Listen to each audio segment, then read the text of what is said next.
मुंबई के उपनगरीय इलाके में एक साधारण मध्यम वर्गीय परिवार रहता था, मल्होत्रा परिवार।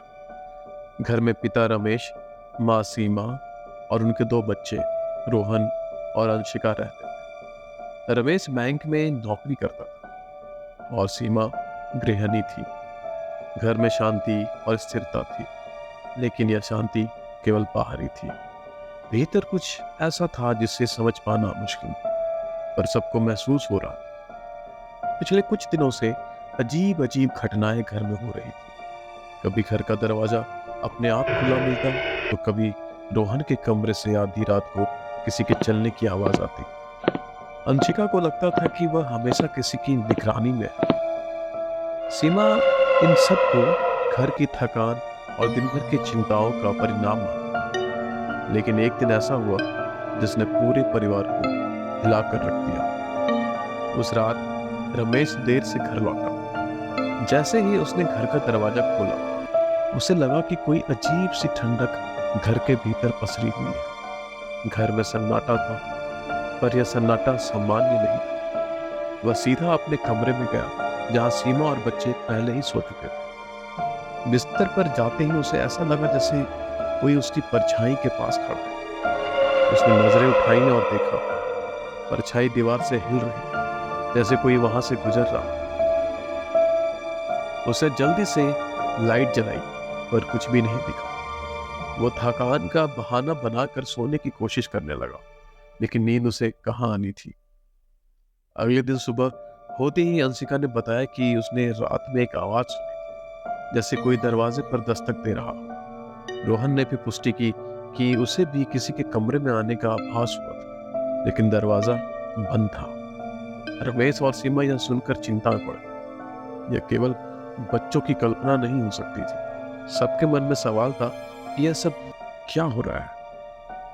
घटना को नजरअंदाज करने की कोशिश करते हुए परिवार ने रोजमर्रा की जिंदगी पर ध्यान देना शुरू किया, लेकिन इस कोशिश में वे हर रात एक के अजीब अनुभवों को नजरअंदाज नहीं कर पा रहे। रोहन को रात में अपने कमरे में कुछ चीजें बदलती हुई नजर आती, जैसे कोई उनका सामान इधर उधर कर रहा। अंशिका को एक अदृश्य उपस्थिति का एहसास हुआ। कुछ दिनों बाद एक रात रमेश की नींद अचानक खुली। उसे लगा कि किसी ने उसे नाम से पुकारा। वह कमरे से बाहर आया और देखा कि लिविंग रूम की लाइट जल रही। वहां कोई नहीं, लेकिन रोहन का खिलौना ट्रक अपने आप चल रहा था। यह देखकर उसकी रीढ़ की हड्डी में सिहरन दौड़ा। उसे तुरंत ट्रक को बंद कर दिया, और तभी एक और अजीब चीज हुई।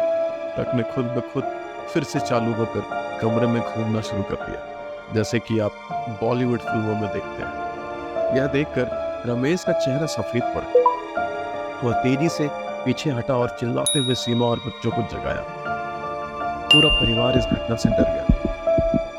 अगली सुबह उन्होंने घर के आसपास के कुछ लोगों से बात की, लेकिन किसी को भी ऐसी कोई अजीब घटना के बारे में नहीं पता था। सबने इसे महज एक संयोग या बच्चों की शरारत मान लिया, लेकिन परिवार को यह साफ था कि कुछ तो गड़बड़ है। अब परिवार के सभी सदस्य यह मानने लगे थे कि घर में कोई अदृश्य शक्ति है जो उन्हें सताने की कोशिश कर रही है। और यह शक्ति क्या चाहती? कौन था वो जो परछाई बनकर उन्हें डराने की कोशिश कर रहा था? मल्होत्रा परिवार अब इस डर के साए में जीने को मजबूर था। रात की नींद मानो सपना बन चुकी थी। सभी की आंखों के नीचे गहरे काले घेरे और चेहरे पर चिंता साफ दिख रही थी। हालात बदतर हो रहे थे और परिवार को समझ नहीं आ रहा था कि अब क्या किया जाए। एक दिन सीमा ने पड़ोस की एक बुजुर्ग महिला कमला आंटी के जाकर उनसे बात की। कमला आंटी इलाके में काफी समय से रह रही थी और उनके पास हमेशा किसी न किसी समस्या का हल होता था। सीमा ने उनसे घर में हो रही अजीब घटनाओं का जिक्र किया। कमला आंटी ने थोड़ा सोचा और कहा, यह घर पहले भी कुछ अजीब सा था। यहाँ रहने वाले पिछले लोग अचानक गायब हो गए थे। लोगों का कहना था कि उन्होंने कोई गलत चीज यहाँ आने दी थी। यह सुनकर सीमा का चेहरा पीला पड़ गया। सीमा ने यह बात रमेश को बताई। दोनों ने मिलकर फैसला किया कि वे इस रहस्य से पर्दा उठाने के लिए कुछ कदम उठाएंगे। रमेश ने कुछ दोस्तों से बात की और उन्हें एक पुराने तांत्रिक का पता चला, जो ऐसे मामलों में लोगों की मदद करता। हालांकि वे इस तरह की बातों में विश्वास नहीं रखते थे, पर अब उनके पास कोई और रास्ता नहीं था। तांत्रिक, जिसका नाम बाबा भैरव था, अगले ही दिन उनके घर आया। वह घर में घुसते ही रुक गया, मानो उसे कुछ महसूस हो रहा। उसने अपने आंखें बंद की और कुछ मंत्र बुदबुदाने लगा। अचानक उसने कहा, यहाँ कोई पुरानी आत्मा है जो इस घर से जुड़ी हुई है। यह आत्मा परेशान है और शांति चाहती है। बाबा भैरव ने कहा कि घर के अंदर कुछ ऐसी चीजें हैं जो इस आत्मा को बांध कर रख रही है। उसने पूरे घर का दौरा किया और रोहन के कमरे में पहुंचते ही ठहर गया। वहां एक पुरानी लकड़ी की अलमारी थी जिसे उन्होंने कभी गंभीरता से नहीं देखा था। बाबा ने उस अलमारी की ओर इशारा करते हुए कहा, इसमें छिपा हुआ है इसका राज। रमेश ने डरते हुए अलमारी खोली। अंदर से उन्हें एक पुरानी डायरी, जो काफी पुरानी और धूल से ढकी हुई थी। डायरी के पहले पन्ने पर एक नाम लिखा था, नीरज वर्मा।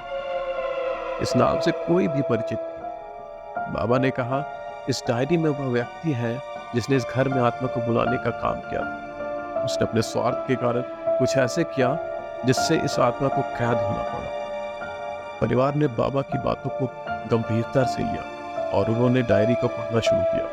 जैसे जैसे उन्होंने पन्ने पलटे, उन्हें नीरज वर्मा की कहानी पता चली। वह एक पुराने समय का व्यवसायी था जिसने इस घर को अपने स्वार्थ उद्देश्यों के लिए तांत्रिक विद्या में इस्तेमाल किया था। उसने एक निर्दोष व्यक्ति की बलि दी थी जो अब आत्मा बनकर इस घर में भटक रही। बाबा ने कहा, इस आत्मा को शांति दिलाने का एक ही तरीका है, आपको इसके पाप का प्रायश्चित करना। रमेश और सीमा घबरा गए, लेकिन उनके पास कोई और विकल्प नहीं। बाबा ने एक अनुष्ठान की तैयारी की और कहा कि यह आत्मा को मुक्त करने का अंतिम तरीका होगा। अनुष्ठान के दौरान घर में एक अजीब सी ऊर्जा महसूस हो रही थी। दीवारों पर परछाइयां फिर से चलने लगी, दरवाजे खुद ब खुद खुलने लगे। परिवार भयभीत था, लेकिन बाबा ने उन्हें शांत रहने को कहा। जैसे ही अनुष्ठान खत्म हुआ, घर में अचानक एक सन्नाटा छा गया। बाबा ने कहा, अब यह आत्मा मुक्त हो गई है, अब यह आपको परेशान नहीं करेगी। अगले कुछ दिनों तक घर में शांति रही। कोई अजीब घटना नहीं हुई। परिवार ने राहत की सांस ली।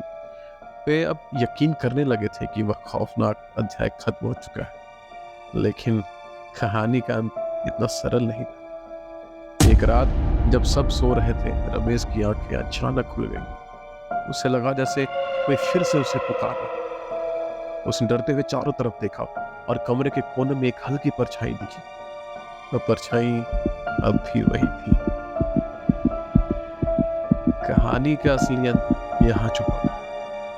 आत्मा मुक्त हो चुकी थी, लेकिन उसने अपने पीछे एक नई परछाई छोड़ दी थी जो अब हमेशा के लिए उनके साथ थी। तो दोस्तों, अगर आपको ये कहानी अच्छी लगी तो हमारे चैनल को सब्सक्राइब करें और शेयर करें। धन्यवाद।